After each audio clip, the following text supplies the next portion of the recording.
মুখে বলি আল্লাহ আমার অন্তরেতে আল্লাহ, আমি মুখে বলি আল্লাহ আমার অন্তরেতে আল্লাহ। নাই কোনো ভয়, আসলে আসুক বাধার পাহাড় যত, আল্লাহ ছাড়া কার কাছে হয় না মাথা নত।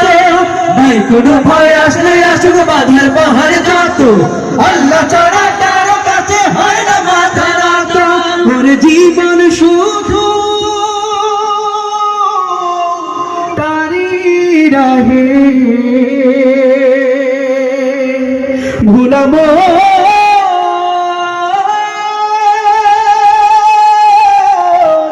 মনরে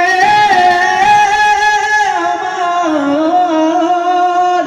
ওরে জীবন শুধু তারি রাগে, জীবন শুধু তারি রাগে ফি সাবিলিল্লাহ। তার নূরের তাজাল্লিতে ভরে হইবা না ফিল্লাহ। আমি মুখে বলি আল্লাহ আমার অন্তরেতে আল্লাহ।